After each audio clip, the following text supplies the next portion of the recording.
That's why I love the scriptures, because they always share stories of people who are at the bottom.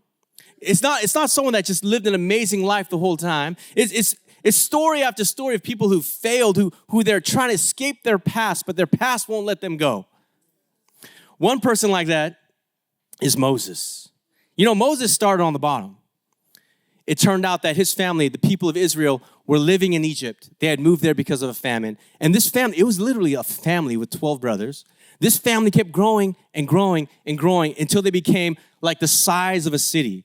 And the Egyptians that were living there started to get concerned, like, hey, these Hebrews are starting to take over, so we should do something to keep them in check. And so they enslaved them. Even though they enslaved them, it just made them stronger. They kept growing and growing. And the Pharaoh said, you know what? We need to do something to limit their population. So take all their young boys and throw them in the river. Moses' mother, she didn't want to do that. So she created a basket, put him inside the basket. He went floating down the river, told the older sister, follow your brother, see where God takes him. Goes to the exact same spot where Pharaoh's daughter is having a bath. She sees the basket and says, this is one of those Hebrew boys. She pops out and she says, do you need someone to nurse that boy? And she says, yes. And she implements, paid maternity leave. She says, I will pay your family to feed your child, right? Outrageous, right? She says, and when he's of age, bring him to the palace. So Moses growing up, always being told, you're special, you've been spared, and one day you're going to go live in the palace, but remember who you are, remember where you came from. So Moses grows up in the palace, and he learns to walk like an Egyptian, talk like an Egyptian. He's driving that, he's whipping that fancy chariot, right? But as he's riding by in the chariot, he notices all the other Hebrew families looking at him, and he starts to feel a little guilty though. Like, oh, I made it out, but what about them? And then he's hanging out in the palace, and they're feasting, and they're cracking all the jokes about the Israelites and the Hebrews, and he's kind of like, ha, ha, ha. They're like, well, not you, Moses. You're one of the good ones, but you know what I'm saying. You know what I'm saying. And he doesn't feel like he belongs. He doesn't feel like he can be himself. Maybe you feel like that at your school or your church, your job, or maybe even your own family. You're kind of like, I don't really belong here. I'm here, but I don't really belong here. I remember when I was going to middle school, sixth grade. I teach middle school now. And so it's a crazy time. If you guys have children in middle school, be patient. I'm praying for you, right? I got to thank you. I'm praying for you. And so I remember being middle school, and I don't know what possessed my Irish teacher to do this, but she said, now, San Francisco, I grew up in San Francisco. Like, there's a lot of Asians in San Francisco, right? And so we were sitting in a classroom, and she says, I want everyone to go around, and you're going to say what country you're from or what country your parents came from. We knew what she meant, right? And so we went around, and there's a lot of Chinese kids in my class. So they're like, oh, I'm from China. I'm from China. I'm Chinese. I'm Chinese. We had a few kids from Mexico. I'm Mexican. I'm Mexican. We had a few Irish kids. I'm Irish. I'm Irish. But overwhelmingly Chinese. And so it's like this wave coming towards me. I'm Chinese. I'm Chinese. I'm Chinese. And as they say it, like, they start getting prouder and prouder, these Chinese kids. They're like, I'm Chinese. I'm Chinese. I'm also Chinese. And then there was this Korean girl. Me and her were the only Korean girls in this class. And then she said, I'm Korean. And the way she said it, I was like, I am not associated with you. And the next kid, I'm Chinese. I'm Chinese. I'm Chinese. And when it got to me, I said, I'm Chinese. And Korean. Don't act like you don't know what I'm talking about. I felt this pressure, right? I felt this pressure.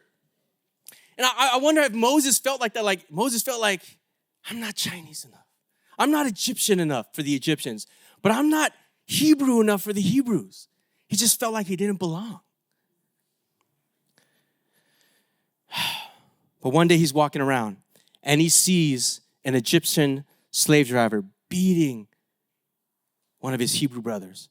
And he's like, I got to stop this. The scriptures actually say he looks around in all directions. He's smart, right? That Egyptian training, he learned. He looked in all directions, didn't see anyone, and he killed the Egyptian slave driver, buried him in the sand, and he's like, and it's almost like I want to prove how Hebrew I am.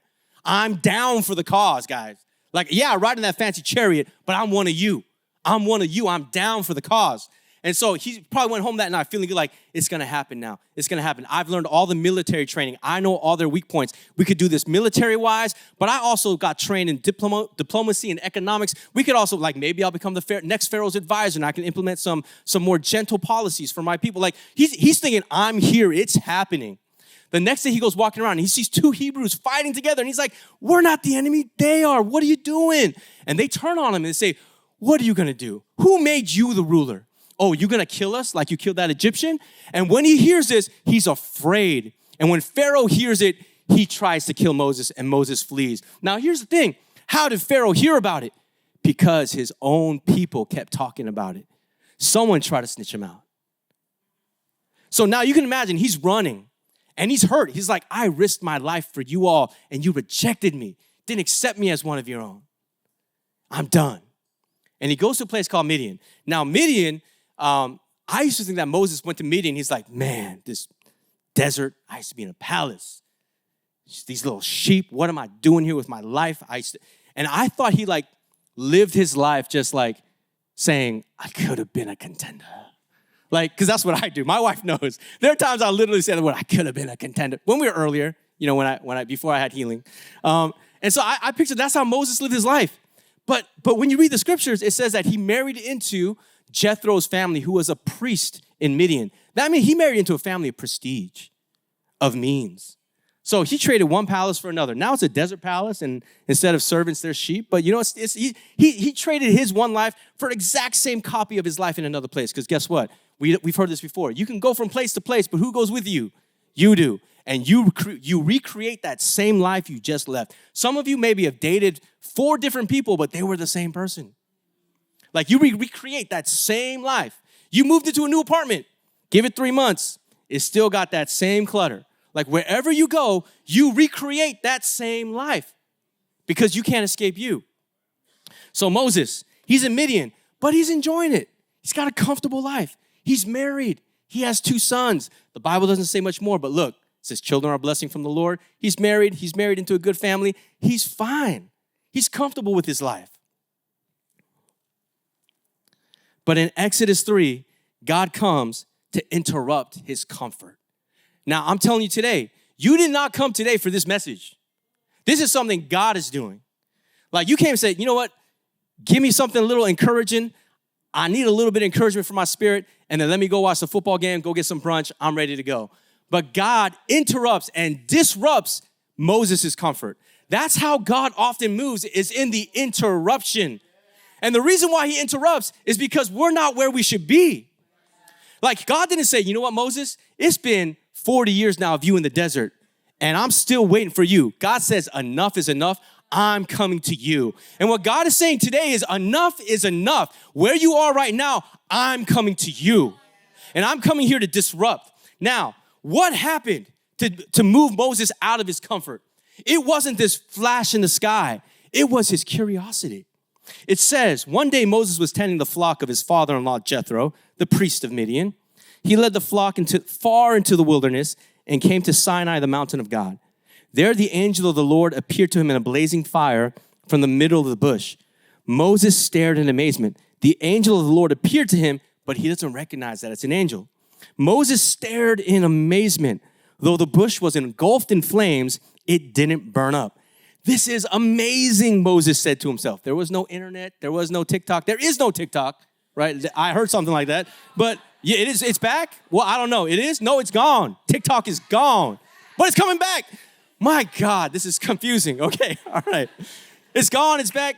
But look, there was none of that for Moses, okay? There was a burning bush. That was his algorithm. He's like, oh my God, it is still burning.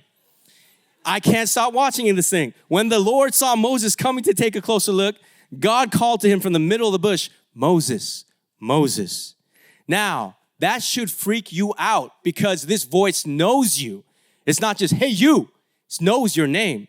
Here I am, Moses replied. What you going to do? It already knows your name. Do not come any closer, the Lord warned. Take off your sandals, for you are standing on holy ground. I am the God of your father, the God of Abraham, the God of Isaac, and the God of Jacob. When Moses heard this, he covered his face because he was afraid to look at God. God will use your curiosity to pull you in. My question is this: what are you curious about? What's in your search history? Not trying to like shame people. I'm like, yeah, just like, no, what are you curious about?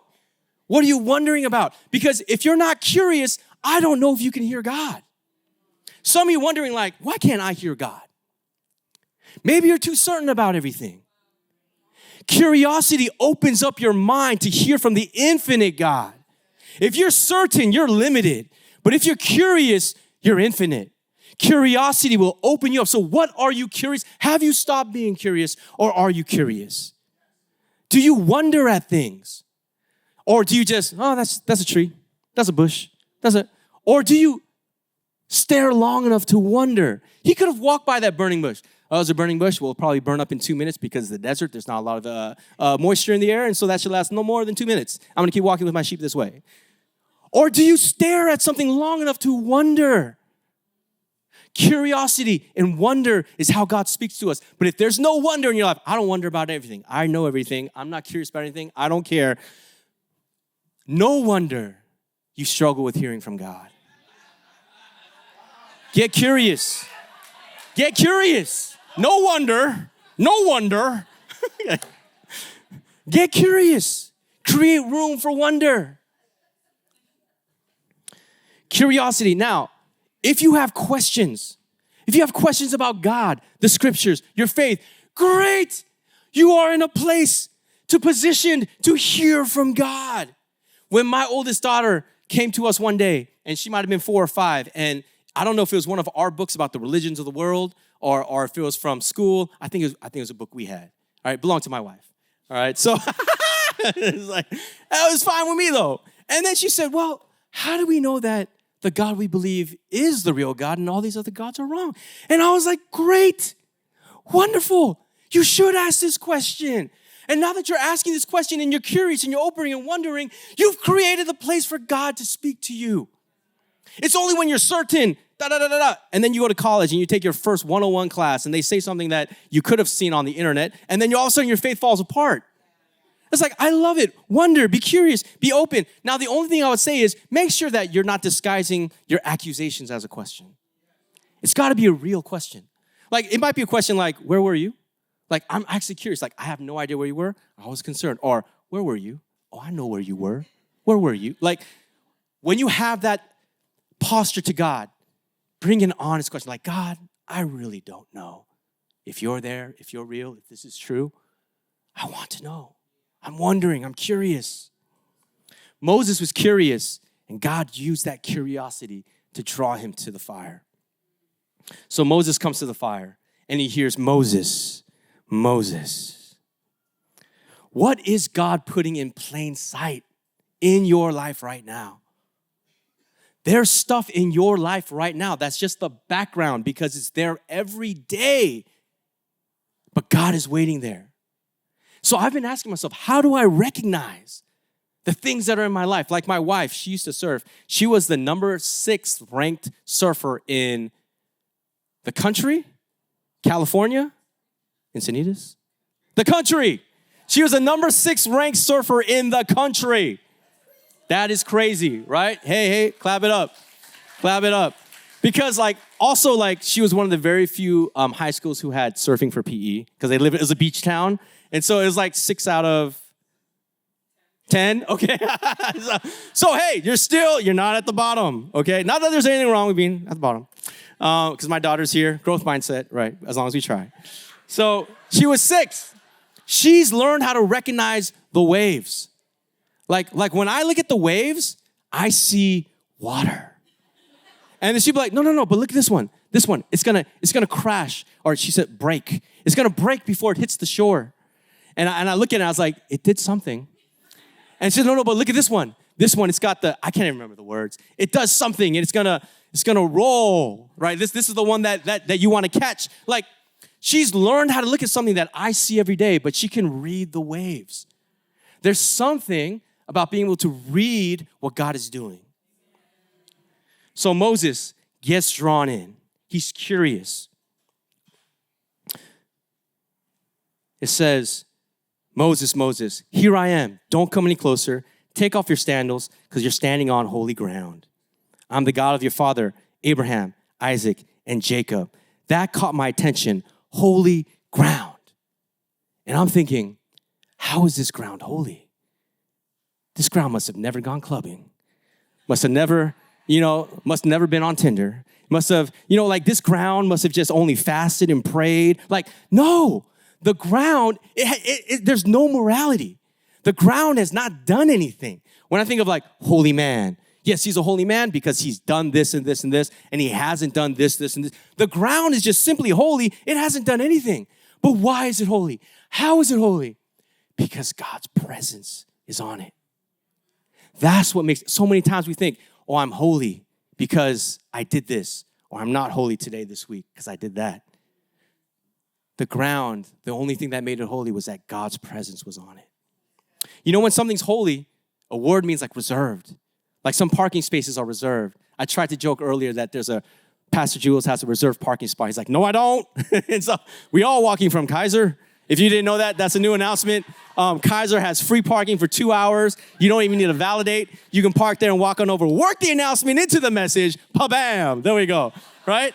And so reserved. Another word for holy means reserved. Or if you went to a hotel room, I heard this is true. I don't know because I'm not at that status yet. They say they have these secret rooms or these no vacancy. Oh, give me the room for the dignitary. Or the presidential suite, or the celebrity, or what. There are certain rooms that are reserved for certain people. That word holy just means no, you've been reserved for God. You belong to God. What makes you holy is not what you've done. There are people that have tried that. Because I've done this and this and this, I'm holy. And Jesus said, I don't even know you. What makes you holy is that Jesus says, you belong to me. That's what makes you holy. It's simply that he says, I'm your father. You are mine. We belong together. Holiness. That's what makes him holy. That's what makes the ground holy. And God says, take off your sandals, for you are on holy ground. This sand. Remember the sand, Moses? The sand where you buried the Egyptian that you've been running from? I'm making it holy. Verse 7 says, then the Lord told him, I certainly have seen the oppression of my people in Egypt. I've heard their cries of distress because of their harsh slave drivers. Yeah, I'm aware of their suffering. So I've come down to rescue them from the power of the Egyptians and lead them out of Egypt into their own fertile and spacious land. It's a good land. It's flowing with milk and honey. The land where the Canaanites, Hittites, Amorites, Perizzites, Hivites, and Jebusites now live. Look, the cry of the people of Israel has reached me, and I have seen how harshly the Egyptians abuse them. Now go, for I'm sending you to Pharaoh. You must lead my people, Israel, out of Egypt. You can't leave your past when you're running from your past. And Moses was running for 40 years. But his past keeps trying to find him. Keeps trying to Have you ever been in that situation where you go somewhere and you're just I hope to God I don't see anyone that I used to know that knows me? Right? Or have you avoided going places because that might happen? And now God is telling him, the person that I ran away from 40 years ago, and 40 years ago, that's a long time, it should be dead. Now you're telling me to go back and talk to them and tell them something they don't want to hear? What if the future that God had for you, the future that you've been praying for and you've been getting impatient about, saying, God, when? What if that future, that life was being delayed because you're avoiding? What if there are places and people that you're avoiding? Now, I'll be honest with you. There are certain envelopes I avoid. I'll go get the mail, and then it says chase, I avoid. You ain't chasing me. I throw that in the trash. Right? And then there's a little stack. Parker shit. People are like, no, don't. Okay, my daughter's here. But financial responsibility compels me to go back into the trash and pull it out. And I open it up. And I say, oh, not so bad. Then open the next one. It's kind of bad. But there are even envelopes we might avoid. Phone calls that give us a little bit of anxiety when it rings. Or an email comes and we're like, I don't want to open that. Or text message, ding, ding, ding. It's just, we've become avoidant. And you live your life avoiding. Now, here's what happens. If you're living your life in avoidance, fear is fueling your life.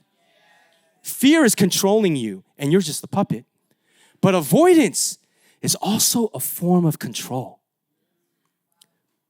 hey, I'm going to try to control my life. So I'm going to control where I go, who I don't see, where I don't go, what I don't do. Avoidance is you trying to control your life. Avoidance is you trying to be God of your own life. No wonder you can't hear God. You haven't created space for him. What are you avoiding in your life?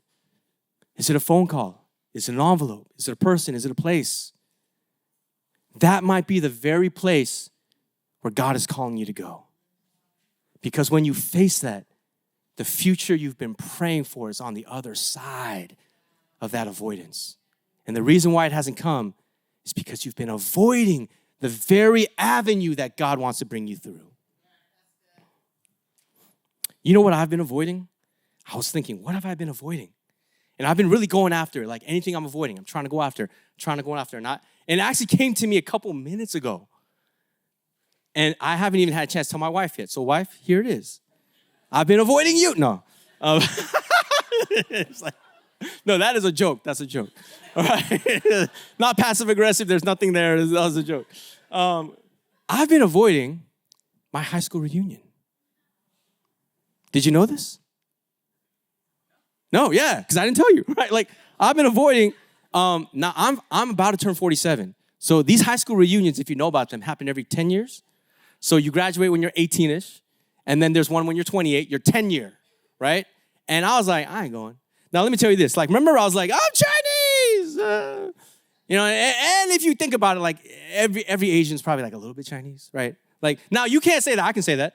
But like, if you go back far enough, the first Asian probably came from somewhere in China. Then they split up and then they got different hairstyles and stuff like that. So like in middle school, I was like, oh, everyone's Chinese. I want to be Chinese. And then I moved to another city nearby through the Caldecott Tunnel, if you know what that is. And now there was like no knees. Like there was like white and then everybody else, right? That's what my, and I moved in 7th grade. So everyone already had their friends made. And so, and every time I moved, and I moved a lot of schools. So every time I moved, it was easy for me to make friends. You know how I made friends? I just went out during lunch and then said, can I play with you guys? And then we became friends. And I moved like 4 or 5 times from like kindergarten to 7th grade. Always made friends. Or people just came up to me. Do you want to play with us? Sure. So I moved to this new school and I'm sitting there. I remember going to sleep the night before being like, I'm so excited about all the friends I'm going to make tomorrow in this new city, in this new school, in this new home. And we go, and I remember sitting at lunchtime, like, well, this is what I do. This is how I make friends. And I sat there and I had a bag of chips. And I'm eating my chips. And a couple minutes pass, and no one's coming. I'm like, oh, it's taking a little bit longer than usual, but, this is a new place. It's okay. I still have a whole bag of chips. 10 minutes pass, no one's coming. I start to get a little nervous here, and I start to slow down. Because I can't sit there with an empty bag of chips. So I'm like, because my bag of chips is running low. And I still remember when that lunch bell rang to say, it's time to go back to class, and not one person had come up to me. And I was like, oh, is this what it's going to be like?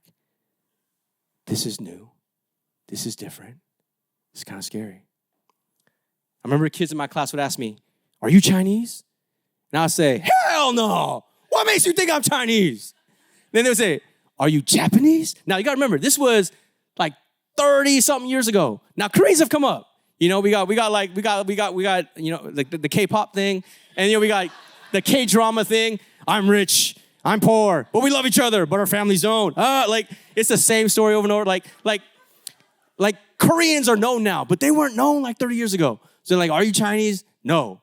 They'd be like, I still remember this one kid. His name was Danny. He's like, are you Japanese? No. And then he thought really hard. And he looked at me and said, are you Mexican? He must have thought I was Filipino or something, but I was like, man, bro, I'm Korean. He's like, what is that? That's where I lived. And because of those things that happened when I was younger, middle school to high school, people saying like, hey, you look just like him. I was like, bro, that's Jackie Chan. That's not me, okay? We have, if you look close enough, we were different. I experienced like all that kind of stuff. Like when I done my time and I graduated high school, I'm like, I'm out. I'm never coming back. See you later. I'm out of here. And so when people are like, hey, you gonna go to the high school reunion? I'm like, why would I? No, I ain't going. but it's so much fun. No, I'm good. Now, it's not anything deep anymore because God's healed me. But it became a pattern of avoidance where I'm like, I'm just, why would I ever go there? Why would I ever go back to that? I've moved on. But sitting back there today, I was like, God, I don't want any place in my life to be a place where I'm avoiding. Because I don't want any place in my life to be a place where I will avoid going if you call me. What if you did call me back to my old high school? What if you call me back to those people? I don't want to avoid. So babe, guess what? Next year, we're going to my 20th, is it 30th? 30th year high school anniversary. Oh my goodness. Y'all invited.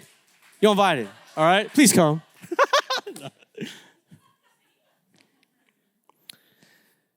Now, God is speaking to Moses and saying, Moses, I'm sending you back to your high school reunion.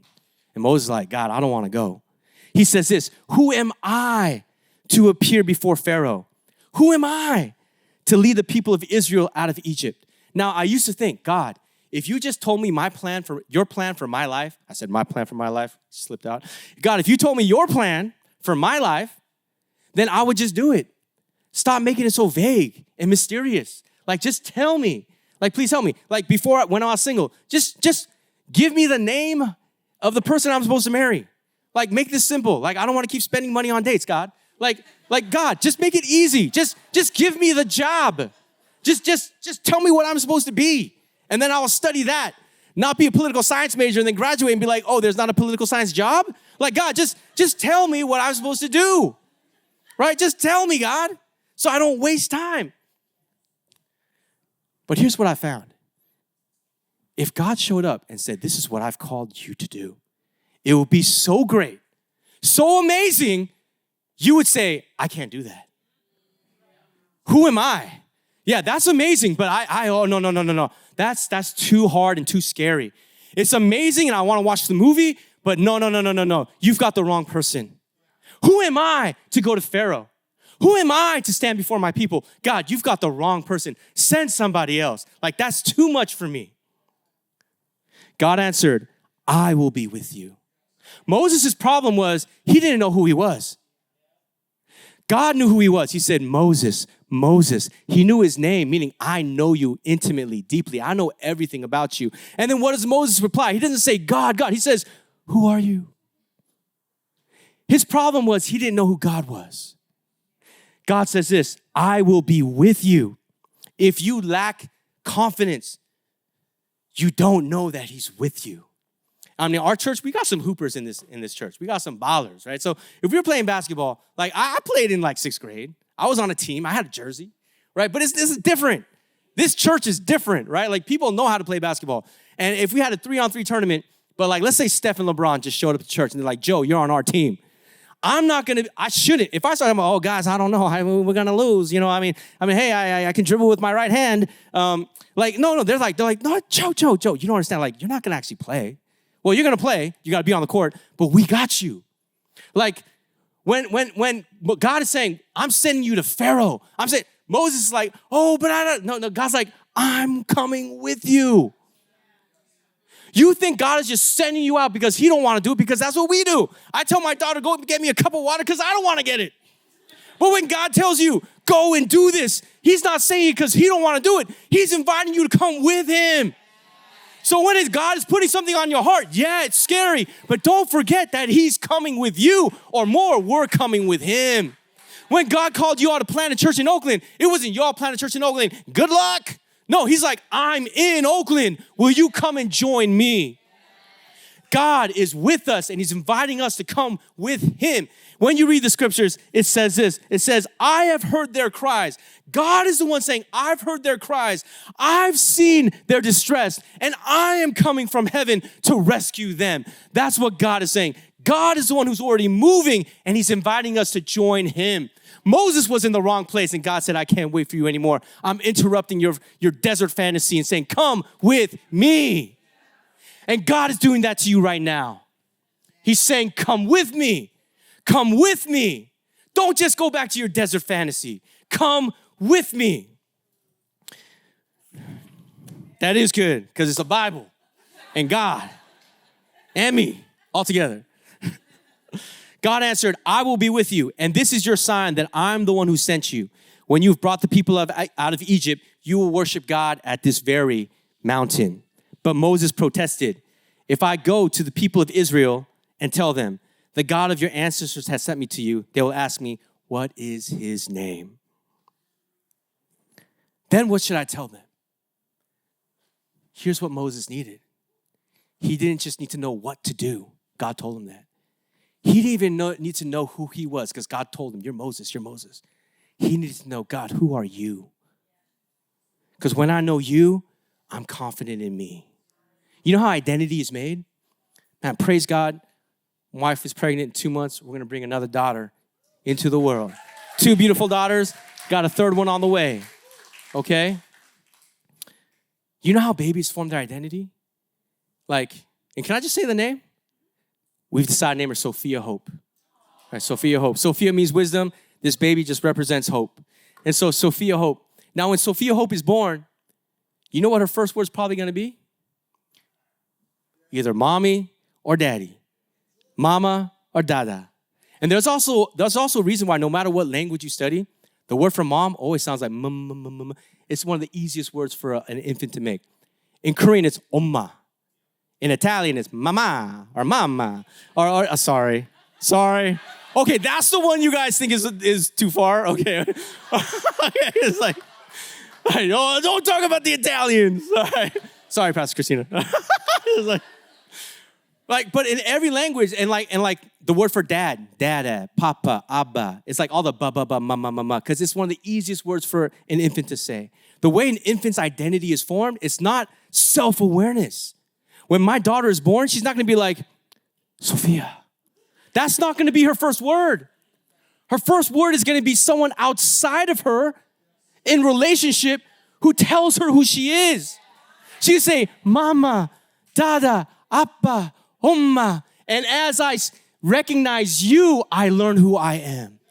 Your identity is not just found in you alone, because guess what? Like what I tell my middle schoolers, oh, you came because 2 people got together. And then they think about it and freak out. And if you have siblings, they got together more than once. And if you don't have siblings, anyway, I'm sorry, I'll stop. Okay. Your identity comes from outside of you. Your identity comes from knowing who God is. And when you see God and you realize I came from God, made in the image of God, that's who I am. That's who I am. See, Moses thought he was made in the image of Pharaoh, thought he was made in the image of the other enslaved Israelites. So he had a very shaky, who am I at what time? In this place, I'm more Egyptian. In this place, I'm more Hebrew. In this place, I'm Chinese. But in this place, I'm Korean. In this place, like, who is he? He didn't know, but he needed to know, God, who are you? And he said, I am who I am. Like, if you had to say a name that encapsulated everything about you, because names have meanings, what would you say? It's got only be, it could be a name, but it has to capture every nuance of who you are, every texture, every phase of your life, from childhood to adult. What would that name be? I am who I am. I'm limitless, I'm endless, I'm eternal, but unchanging. I am who I am. I am who I am to Abraham, to Isaac, to Jacob, to you, to your father, your grandmother, to your aunt, to your sisters, to you, to your children. I'm going to be that same God. The God that I was to Moses, to David, I'm still that same God to you and for you. That's who I am. God says to Moses, say to this people of Israel, Yahweh, the God of your ancestors, the God of Abraham, Isaac, and Jacob, has sent me to you. This is my eternal name, my name to remember for all generations.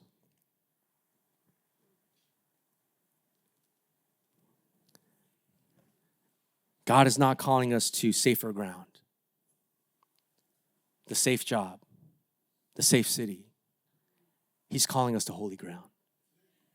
He's not looking for a burning bush. He's looking for people who will burn for him. The praise team can come on up. You know, you probably all have heard about the LA fires, and I think they're starting to contain it, but I think they might still be going. And I had family that had to be evacuated, and they spread all over. And the air quality is so bad. Like I have this thing about being obsessed about air quality and water quality. And I've got air purifiers and water purifiers and a reverse air water purifier that turns water into air. I don't know. I got a lot of filters, right? And when there were Bay Area fires, maybe around COVID times, I don't know if you remember that. And like you're supposed to stay indoors because the air quality was so bad. I would go on the app and the air was so bad that it was worse than the air quality in China, which is supposed to be like really bad. And I look at it and be like, oh my gosh, 200 something. It's purple. It's never been purple before. These fires, like the toxicity of the fires, because like everything's just melting. It's not just wood, like plastic, like chemicals, like everything's burning. The smoke is so bad for you. And I have friends who live in LA who are part of churches, and instead of leaving for safety, they ran towards the fire. And they said, our city needs us. Our city's burning, and they need us. And some of them, I'm like, hey, like make sure you take a mask, but that mask actually doesn't even really work because, doesn't really seal. It's like, just make sure you're taking breaks because you're too old or your health condition. And they were like, no, they need us. And you got to understand, God is moved by your suffering. It wasn't Moses that was like, God, please come. God, please come. It was God who said, Moses, I hear their suffering. You can't because you're not here anymore. You moved to Midian. Moses, I see their suffering and I'm coming to do something about it. Will you come with me? And God is saying today, will you come with me? Will you come with me for Oakland? Will you come with me if you're not from Oakland, whatever city you're from? Will you come with me for your family? God has heard the cries and their prayers and he's coming. And guess what? When God moves, it's not just for you. It's never been about you. When Moses was saved, it wasn't so that he would have a cradle in the palace. No, God said, I put you there for everyone else. God wants to bless you so that you could be a blessing.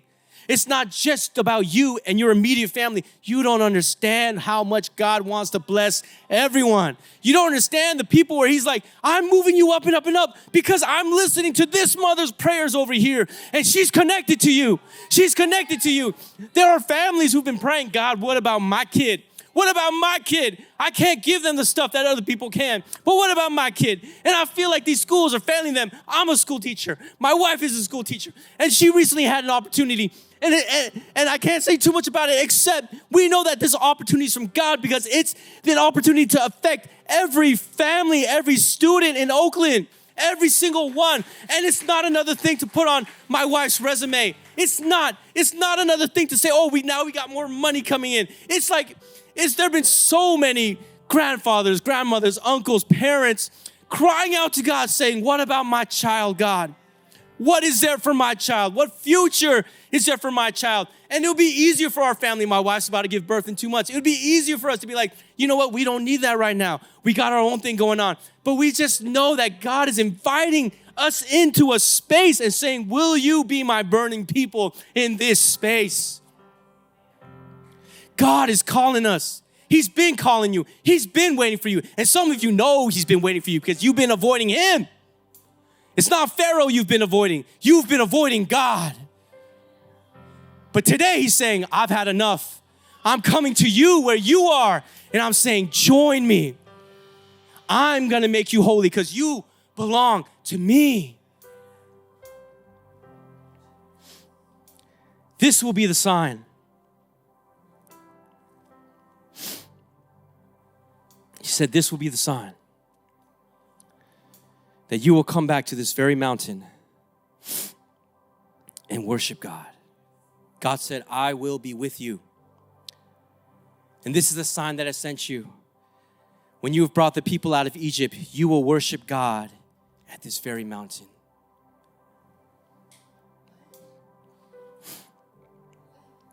You know, as we end today, let's show God a sign